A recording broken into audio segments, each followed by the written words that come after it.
ఏపీలో మరో బోటు ప్రమాదం జరిగింది. పశ్చిమ గోదావరి జిల్లా నర్సాపురం మండలం వేములదేవి వెస్ట్ పంచాయతీ పరిధిలోని చిన్న మైనావి లంక సముద్రంలో చేపల వేటకు వెళ్లిన 7గురు మత్స్యకారులు మృత్యువుతో పోరాడుతున్నారు. సముద్ర అలల మధ్య ఇసుక దిబ్బలను ఢీకొని బోటు బోల్తా పడడంతో ఈ పెను ప్రమాదం చోటు చేసుకుంది. ప్రమాద సమయంలో బోటులో ఉన్న 7గురిలో 4గురికి అసలు ఈత రాకపోవడం తీవ్ర ఆందోళన కలిగిస్తుంది. సహాయం కోసం వెళ్లిన మరో బోటు సైతం రంధ్రం పడి వెన్నుదిరగడంతో మత్స్యకారులు ప్రాణాలు అరచేతులు పెట్టుకుని గడిపారు. ఈ సమాచారం అందుకున్న వెంటనే పోలీసులు రంగంలోకి దిగారు. ఈ ఘటన గురించి మరింత అప్డేట్ సమాచారాన్ని అందించేందుకు మా ప్రతినిధి విజయ్ లైవ్ లో ఉన్నారు. చెప్పండి విజయ్, ప్రస్తుతం అక్కడ పరిస్థితి ఎలా ఉంది? గల్లంతైన మత్స్యకారుల ఆచూకీ ఏమైనా దొరికిందా? పశ్చిమ గోదావరి జిల్లా నరసాపురం మండలం చినమైన వాళ్ళ దగ్గర మంగళవారం రాత్రి చోటు చేసుకున్న సంఘటనలో అధికారులు, పోలీసులు, మెరైన్ సిబ్బంది, స్థానికుల సహాయంతో వీరందరినీ రిస్క్ చేసి 7గురు మత్స్యకారులను అయితే సురక్షితంగా ఒడ్డుకు చేర్చగలిగారు. దీంతో వీరంతా కూడా ఊపిరి తీసుకున్న పరిస్థితి అయితే ఉంది. అయితే దీనికి సంబంధించిన వివరాలను మనం ఒకసారి చూస్తే ఉమ్మడి తూర్పు గోదావరి జిల్లా కాకినాడకి సంబంధించిన 7గురు మత్స్యకారులు మంగళవారం అయితే వేటకు బయలుదేరారు.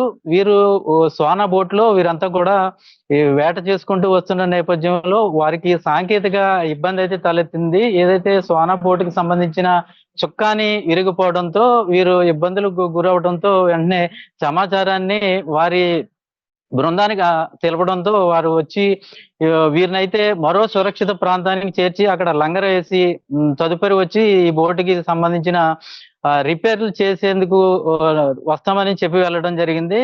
ఆ నేపథ్యంలో అయితే గత 4 రోజులుగా కూడా వీరు సముద్రం మధ్యలోనే వీరు ఇబ్బంది పడుతున్న నేపథ్యం అయితే ఉంది.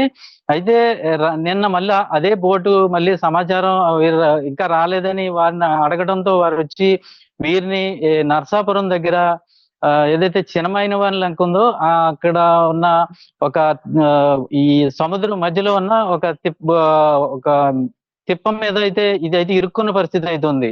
అయితే బోటుని సురక్షితంగా ఒడ్డుకు మరొక బోటు సహాయంతో తీసుకొచ్చిన నేపథ్యంలో అయితే ఈ సంఘటన జరిగింది. దీంతో కొంతసేపు ప్రయత్నం చేసినప్పటికీ ఈ బోటు బయటకు రాకపోగా ఏదైతే సహాయం చేయడానికి వచ్చిన బోటు ఉందో అది రంధ్రం పడడంతో వారైతే వెనక్కి తిరిగిన పరిస్థితి అయితే ఉంది.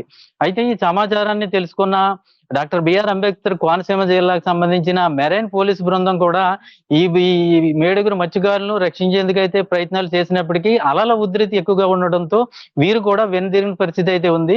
అయితే ఇది ఇటు కోనసీమ జిల్లాకు అలాగే పశ్చిమ గోదావరి జిల్లాకు మధ్య ప్రాంతం అయి ఉండటం, అదే చిన్నమైన వాళ్ళ లంక దగ్గరకు అంటే నర్సాపురం పరిసర ప్రాంతాలకి ఇది చేరువుగా ఉండటం, అంటే దాదాపు 200 మీటర్ల దూరంలో అయితే ఈ సంఘటన చోటు చేసుకున్న నేపథ్యం అయితే ఉంది. అయితే ఈ బోటుని గమనిస్తున్న స్థానిక మత్స్యకారులు వీరికి సహాయక చర్యలు చేపట్టేందుకైతే ప్రయత్నాలు చేశారు. ఈ నేపథ్యంలోనే వీరు ఒక్కొక్కరుగా ఈ ప్రయత్నాలు చేస్తున్న నేపథ్యం, అలాగే ఒక బోటు వీరిని రక్షించేందుకు వెళ్ళగా వారిలో 4గురికి ఈత రాకపోవడంతో ఈ పరిస్థితి మరింత ఇబ్బందికరంగా మారింది. అయితే ఈ నేపథ్యంలో సమయం రాత్రి 9 నుంచి 10 గంటల వరకు చేరుకున్న సమయంలో ఈ సమాచారాన్ని పోలీసులకు అయితే అందజేశారు. వెంటనే అప్రమత్తమైన పోలీస్ బృందం రంగంలో దిగింది. జిల్లా ఎస్పీ ఆద్నం అజ్మీ ఆధ్వర్యంలో నర్సాపురం రూరల్ ఎస్ఐ నాగరాజు, అదేవిధంగా rural CI Nagaraju, SI Satish వీరంతా కూడా రెస్క్యూ చేసి ఆ ప్రాంతంలోని ఈ మత్స్యకారులందరితో కూడా చర్చించి వారి సహాయంతో అయితే తీసుకురాగలిగారు. ఒక బోటు సహాయంతో ఆ ప్రాంతానికి వెళ్ళినప్పటికీ కూడా అలల ఉధృతి వల్ల ఈ బోటుని సమీపింపలేని పరిస్థితి ఏర్పడింది. మరోపక్క ఇదంతా కూడా ఇసుక మేట వేసిన ప్రాంతం అవడంతో మరొక బోటు దగ్గరికి వెళ్తే ఇది కూడా అక్కడ ఇరుక్కునే పరిస్థితి ఉండటంతో వీరు రోప్ సహాయంతో వీరినైతే ఒక్కొక్కరుగా ఈ బోట్లోకి తీసుకుని సురక్షితంగా ఒడ్డుకి అయితే తరలించిన నేపథ్యం అయితే ఉంది. అయితే ఈ విషయంలో స్థానికులు అయితే పూర్తిగా సహాయ సహకారాలు అందించారు. అంటే వీరు కూడా ప్రాణాలకు తెగించి వీరిని రక్షించిన నేపథ్యం అయితే అక్కడ ఉంది. వీరిలో గజేతగాళ్లు, అదేవిధంగా ఇటువంటి రెస్క్యూ ఆపరేషన్ లో పాల్గొన్న కొంతమంది ధైర్యం చేసి మత్స్యకారుల సహాయంతో అయితే ఈ పోలీసులు వీరిని సురక్షితంగా తరలించి ప్రస్తుతం నర్సాపురంలోనే పునరావాస కేంద్రంలో అయితే వీరిని క్షేమంగా ఉంచుతున్న పరిస్థితి అయితే ఉంది. వీరి క్షేమ సమాచారాన్ని కూడా కాకినాడలోనే వీరి కుటుంబ సభ్యులకు కూడా అందజేయడం జరిగింది. అయితే ఇటీవల కాలంలో చూసుకుంటే ఈ సముద్రంలో వేటకెళ్తున్న మత్స్యకారుల పరిస్థితి అయితే వేటకి వెళ్ళడం అంటే వీరు 10 రోజులు వేటని ప్లాన్ చేసుకుని వెళ్ళడం జరుగుతుంది. దానికి సంబంధించిన రేషన్ కావచ్చు, డీజిల్ కావచ్చు, ఇతర అవసరాలన్నీ కూడా 10 రోజుల నుంచి 15 రోజులకు సరిపడా వీరు సమకూర్చుకున్నప్పటికీ 10 రోజులు అయితే వీరు సమయం పెట్టుకుంటున్న నేపథ్యం అయితే ఉంది. అయితే ఈ రోజు ఈ సంఘటనలో అయితే సురక్షితంగా వీరిని బయటికి తీసుకురావడం మాత్రం ఈ ప్రాంతవాసులంతా కూడా ఊపిరి పీల్చుకునే నేపథ్యం అయితే ఉంది. అయితే దీనికి సంబంధించిన మత్స్యకారులు చెబుతున్న దాన్ని బట్టి తాము ప్రాణాలతో సురక్షితంగా బయటపడతామని అనుకోలేదని, అయితే అధికారులు, స్థానిక మత్స్యకారులు చొరవతో తాము క్షేమంగా బయటపడ్డామని వారందరికీ కృతజ్ఞతలు చెప్తున్న నేపథ్యం అయితే కనబడుతుంది. వాళ్ళ కళ్ళల్లో భయం ఇంకా ఏదైతే వీరు గత 4 రోజులుగా పడుతున్న ఇబ్బందులు, రాత్రి జరిగిన సంఘటనతో ఆ భయాందోళన నుంచి కూడా ఇప్పుడిప్పుడే తేరుకుంటున్న పరిస్థితులు అయితే ఇక్కడ కనపడుతున్నాయి. అయితే ఈ బోట్ ఏదైతే ప్రాంతంలో చిక్కుకున్న బోటు వెంటనే ప్రభుత్వం స్పందించి దాన్ని సురక్షితంగా ఒడ్డుకు తీసుకురావాలని కూడా ఈ మత్స్యకారులు అయితే ప్రభుత్వానికి వినతి చేస్తున్న పరిస్థితి అయితే ఇక్కడ కనపడుతుంది Satish. Okay, thank you Vijay. Kakinada జిల్లా కాకినాడ జగన్నాథపురం చెందినటువంటి దాదాపు 7 మంది మత్స్యకారులు దాదాపు వారం రోజుల క్రితం వేటకు వెళ్ళడం జరిగింది సముద్రంలో. వీళ్ళు చెప్పేది ఏంటంటే వారం రోజులు యాత్రలు 3 రోజుల క్రితం వీళ్ళు ఏదైతే నావ వేసుకెళ్ళారో దాని చొక్కాని దాన్ని పాడైపోయింది. చొక్కాని పాడైపోయిన తర్వాత నడి సముద్రంలో ఆగిపోతే వేరే బోటు వాళ్ళ యొక్క సహాయంతో ఈ రోజు మన చినమైన వాళ్ళ లంక ఒడ్డుకి వరకు తీసుకురావడం జరిగింది. ఈ ఒడ్డుకు వచ్చిన తర్వాత చినమైన లంక ఒడ్డు దగ్గరికి వచ్చేటప్పటికి ఈ ఒడ్డు తగులుతుందని వేరే బోటు కొంచెం ఇంజిన్ పాడవుతుందని వీళ్ళని వదిలేసి వెళ్ళిపోవడం జరిగింది దాన్ని. ఆ తర్వాత వీళ్ళు సముద్ర అలలకి ఒడ్డుకి రాలేక దాదాపుగా ఒక 200 మీటర్లు లోపల సముద్రంలో ఉండిపోవడం జరిగింది. అది ఇమ్మీడియట్ గా అక్కడ ఉన్న వాళ్ళ ద్వారా కొంతమంది మా మెరైన్ సిఏ గారికి అలాగే లోకల్ పబ్లిక్ కి అందరికీ కూడా తెలిసి పోలీస్ డిపార్ట్మెంట్ ని వెంటనే అప్రమత్తం చేయండి. ఈ విషయాన్ని వెంటనే మేము మా జిల్లా ఎస్పీ గారు శ్రీ అద్నాన్ నయీం అస్మి ఐపీఎస్ గారికి తెలియజేస్తే ఇమ్మీడియట్ గా రెస్క్యూ ఆపరేషన్ స్టార్ట్ చేయమని అన్ని డిపార్ట్మెంట్లు కోఆర్డినేషన్ చేసుకోమని చెప్తే ఆర్డీఓ గారి ఆదేశాలు అలాగే మన నరసాపురం డిఎస్పీ గారు సుధాకర్ గారి ఆదేశాల ప్రకారం ఇమ్మీడియట్ గా మన నరసాపురం రూరల్ ఎస్ఐ గారు స్పాట్ కి రావడం జరిగింది. స్పాట్ కి వచ్చిన వెంటనే ఇక్కడ చినమైన వాళ్ళంక గ్రామస్తులు, ప్రజలు, బడుగు యేసుబాబు గారు అలాగే వేములదేవి బడుగు యేసుబాబు గారు, మైలా నాగరాజు వీళ్ళ సహాయంతో ఇక్కడ గ్రామస్తులందరూ కూడా సహాయంతో వీళ్ళని బోట్ లో నుంచి మృతకాలని రెస్క్యూ చేసి బయటకు తీసుకురావాలని చెప్పేసి అక్కడికి వెళ్ళలేనటువంటి పరిస్థితి, బోట్లు కూడా వెళ్ళలేని పరిస్థితుల్లో గ్రామస్తులు చక్కగా ఆలోచించి మంచి ఒక రోప్ సహాయంతో ఈ గజెత్తగాళ్ళు ఏదైతే బాగా స్విమ్మింగ్ వచ్చో వాళ్ళందరూ కూడా వెళ్ళి రోప్ ని అక్కడ బోటుకి కట్టి ఆ రోప్ సహాయంతో గ్రామస్తులందరూ కూడా కలిపి అందులో ఉన్నటువంటి మృతకాలను అందరినీ కూడా సురక్షితంగా ఒడ్డుకు తీసుకురావడం జరిగింది. దాదాపుగా మాకు ఈ 9 ఆ టైంలో 9:30 ఆ టైంలో మాకు ఈ మృతకారులు ఎలాగ సముద్రంలో చిక్కిపోయారన్న విషయం మాకు తెలిసింది. మా డిపార్ట్మెంట్ కి తెలిసిన వెంటనే ఇమ్మీడియట్ గా పోలీస్ డిపార్ట్మెంట్ అందరూ కూడా ఇక్కడికి రష్ అవ్వడం జరిగింది. అలాగే ఆర్టీఓ గారు, డిఎస్పీ గారు ఎప్పటికప్పుడు అన్ని డిపార్ట్మెంట్లో కోఆర్డినేట్ చేసుకుంటూ సూచనలు ఇవ్వడం జరిగింది మాకు. వాళ్ళ సూచనల ప్రకారం అదేవిధంగా మెరైన్ అంతర్వేది పోలీసులు కూడా ఈవినింగ్ టైంలో ఈ బోట్ ఆగిపోయినప్పుడు ఇక్కడ వాళ్ళని రెస్క్యూ చేయడానికి అని చెప్పేసి వాళ్ళు కూడా రావడం జరిగింది.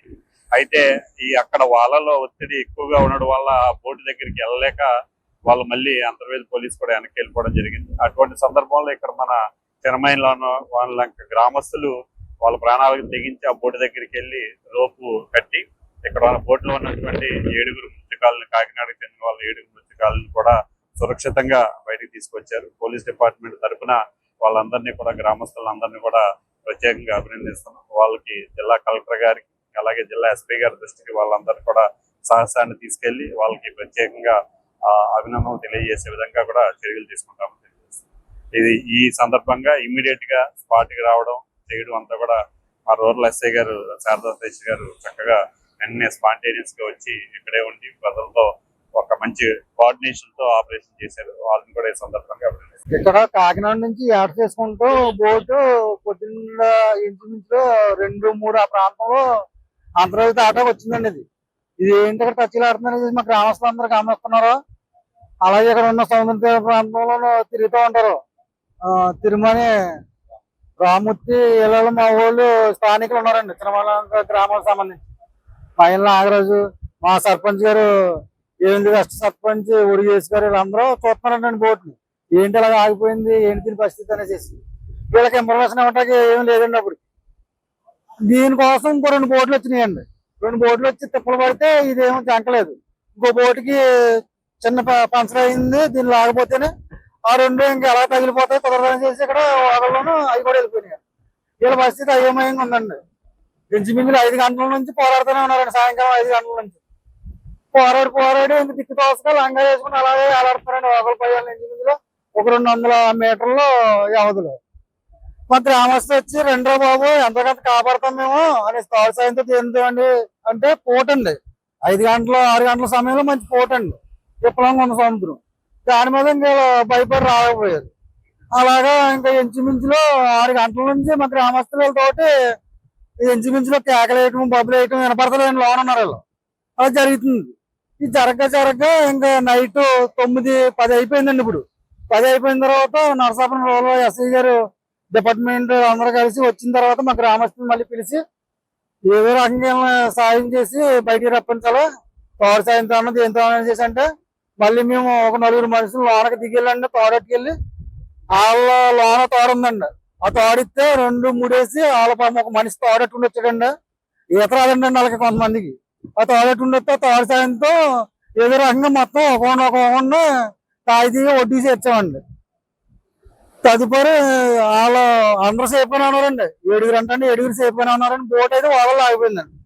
రేపు పొద్దున తక్షణమే ప్రభుత్వం వారు ఏదో చర్య తీసుకుంటే ఆ బోట్ ని సుక్కని ఇరిగిపోయిందండి. సుక్కని ఇరిగిపోయింది, సుక్కని ప్రాబ్లం వచ్చింది అన్నారండి. అలా ఉనికి అన్నారండి, చెప్పట్లేదు సరిగ్గా. దాన్ని ప్రభుత్వం వారు చర్య తీసుకుంటే కొంచెం బోట్ ని కూడా కొంచెం ఏదో పక్క అంతర్వేజ్ మొగండి ఇది డైరెక్ట్ అంతర్వేజ్ మొగలకు తరలించినట్టయితే వాళ్ళు కొంచెం మనుషులు సేఫ్ జోన్ లో ఉన్నట్టు బోట్ కూడా సేఫ్ జోన్ లో ఉంటుందండి. మేము అందరం నిత్యం ఆటాడుకుని పోతామండి. అక్కడ చిరమైన లంక గ్రామస్తులు అందరూ ఏమి అవునా ఇక్కడ బీపీ తిప్పామని అందరూ కూడా ఆటాడుకుని బతుకున్నామండి. అందుకే కొంచెం రిసీవ్ చేసి వాళ్ళని కాపాడడానికి ధైర్యంగా ఎదరికెళ్ళడానికి సరిపోయామండి. ఐసా ఐలేషన్ వచ్చింది సార్. వచ్చి ఇక్కడికి ఆటాడుకుంటూ వచ్చాక 4 రోజుల పూటకి సార్ సాఫ్ట్ పోయింది సార్. సాఫ్ట్ పోతే అక్కడ 2 రోజుల పూట లంగారు వేసుకున్నాం సార్. లంగారు వేసుకున్నాక మా జాయింట్ పోటీ ఫోన్ చేస్తే కొద్దిగా ఎదురుకొచ్చి దింపారు సార్. దింపి మళ్ళీ రేపు వచ్చి తీసుకొస్తానని చెప్పేసి మమ్మల్ని వదిలేసి వెళ్ళిపోరు సార్. అక్కడ మళ్ళీ నేను సాయంత్రం వచ్చేయండి అక్కడి నుంచి మమ్మల్ని ఇక్కడికి తీసుకొచ్చారు సార్. తీసుకొచ్చి మా జాయింట్ బోర్డు తీసుకొచ్చి ఇక్కడ దెబ్బెక్కించారు సార్. ఆయన బోటు తగిలిపోయింది, మా బోటు తగిలిపోయింది సార్. ఈ లోపల కుర్రాడు ఆ బోటు మీద కుర్రాడు తాడెత్తాడు సార్. తాడెట్టుకుని దూకెత్తే కుర్రాడు చాలా దూరం వెళ్ళిపోయాడు సార్. అలాగా గాలికి వెళ్ళిపోతే అప్పుడు ఈ బోటు మళ్ళీ రిటర్న్ వెళ్ళింది. ఈ బోటు రిటర్న్ వెళ్ళి సార్ ఆ కుర్రాన్ని ఎక్కించుకుని ఆ బోట్ దగ్గరికి తీసుకొచ్చి ఆ బోట్ తాడు వేసుకున్నారు సార్. వేసుకున్నాక ఆ బోటు మా జాయింట్ బోట్ లాగారు సార్. లాగితే తేలిపోయి బయటకు వచ్చింది సార్. ఈ లోపల వాళ్ళు మా జాయింట్ బోట్ వాళ్ళు పగిలిపోయింది సార్. మా తాడు వదిలేసి మమ్మల్ని వదిలేసి వెళ్ళిపోయారు సార్. అక్కడి నుంచి మేము జాగ్రత్తగా తేలగట్టుకుని ఈ చివరికి వచ్చాం సార్. ఇక్కడ ఊరు పెద్దలందరూ మమ్మల్ని ఎప్పటి నుంచో రమ్మంటున్నారు సార్. అందులో 3కి ఈత రాస్తారు. ఈత రాకపోతే ఆయన మీరు తాడెట్టుకుని ఎవరో ఒక రండి మేము కాపాడదామని చెప్పి అప్పటికే అన్నారు సార్. ఇంక మేము రాలేదు సార్. రాకపోతే లాస్ట్ ఇప్పుడు మీ పెద్దలందరూ మళ్ళీ వచ్చి సార్లందరూ వచ్చి మమ్మల్ని తాడెట్టుకుని రాండి బాగా ఈత వచ్చిన వాళ్ళు మేము కాపాడదాం అని చెప్పేసి తాళ్ళు ఇచ్చుకుని మమ్మల్ని అందరి దగ్గరికి సేవ్ చేశారు సార్.